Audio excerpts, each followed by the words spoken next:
यार this is like a very secret thing. Okay, म्हणजे मी हे सांगणार नाही तुम्हाला, मी दाखवणार नाही, पण मी चेक करून द्या पहिला मला माझ्या डीएम मध्ये कोण आहे. Because my DM is always filled to be very honest.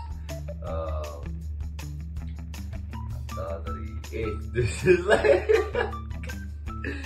काय नाही, माझ्या ऑनेस्टली मी दाखवतोय, म्हणजे माझ्या मॉमचाच आहे सगळ्यात पहिला डीएम. आता इथे इंटरनेटचा काहीतरी प्रॉब्लेम आहे, तर मम्मी आणि मी आम्ही दोघं असं म्हणजे ते कॅट्स आणि डॉग्सचे एक दुसऱ्यांना पाठवत असतो, रील्स म्हणा किंवा पोस्ट म्हणा.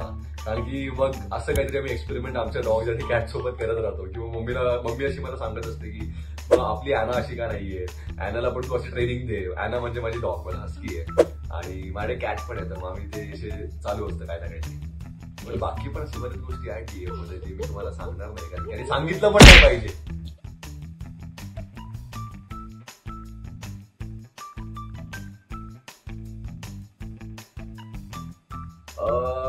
मी फनी मला डीएम तर मला आठवत नाहीये, बट मी अनेक सेलिब्रिटीजला मी पहिला केलेलं आहे.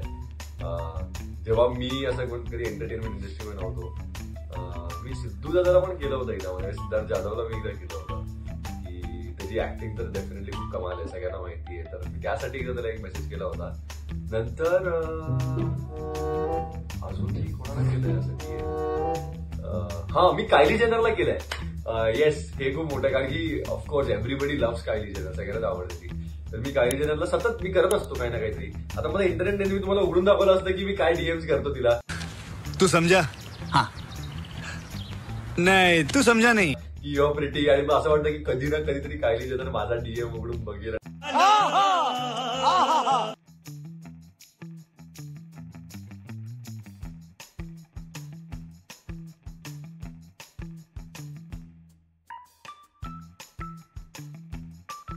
वियर्ड वाले डीएम्स माझ्या त्या मेसेज रिक्वेस्ट मध्ये जातात, आणि म्हणजे मेसेज रिक्वेस्ट मध्ये अनेक असे जे अननोन जे लोक आहेत त्यांचे येतात. आणि कधी कधी मला खूप हसायला येतं की असे खूप डीएम्स आहेत यार. पण त्यातलं एक सांगितलं तर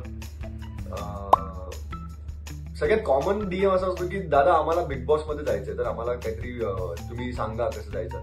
म्हणजे त्याला काय लॉजिकच नाही, कारण की मला पण माहिती नाही की बिग बॉस मध्ये कसा गेलो. म्हणजे मला फक्त कॉल आला होता आणि मी ते गोष्टी जोड आल्या. बट बॉडी बद्दल असे काहीतरी कमेंट्स येतात, वियर्ड कमेंट्स येतात म्हणजे डीएम्स मध्ये. नंतर अजून असं म्हणजे आठवत नाही यार. This is like a very, तू आता एकदम अचानक मध्ये विचारतेस म्हणून मला ते आठवत नाहीये, बट असे भरपूर आहेत.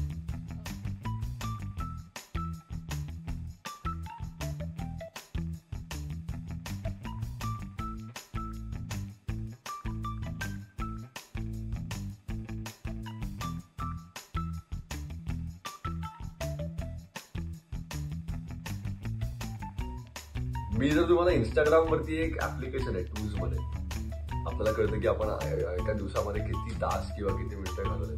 त्याच्यामध्ये माझं कमीत कमी 2-2.5 तास तर मी इंस्टावरती असतो दिवसातनं. आणि मी बऱ्याच लोकांना रिप्लाय करतो, मी बऱ्याच लोकांना कमेंट्सला, फोटोच्या कमेंट्सला पण रिप्लाय करतो. कारण की आपण म्हणतो ना की आपण ऍज अ कलाकार आपण जे काम करतो लोकांना एंटरटेन करायला, आणि मग लोक जर आपल्याला त्यासाठी एक पोस्ट पावती म्हणून जर आपल्याला एक डीएम मार्फत किंवा एका मेसेजच्या मार्फत आपल्याला जर ते आपलं मेसेज करतायत, तर त्यांना आपण रिप्लाय पण दिला पाहिजे. तर मी अशा बऱ्याच लोकांना रिप्लाय देतो, पण ज्यांनाही मी रिप्लाय देत नाही तर समजू नका मी तुमचे मेसेज वाचत नाही. काही नाही काहीतरी कारणानिमित्त ते असं काहीतरी मिस होतं. But again I love you all, आणि तुम्ही असंच डीएम करत राहा, मी तुम्हाला कधी ना कधीतरी रिप्लाय करेन.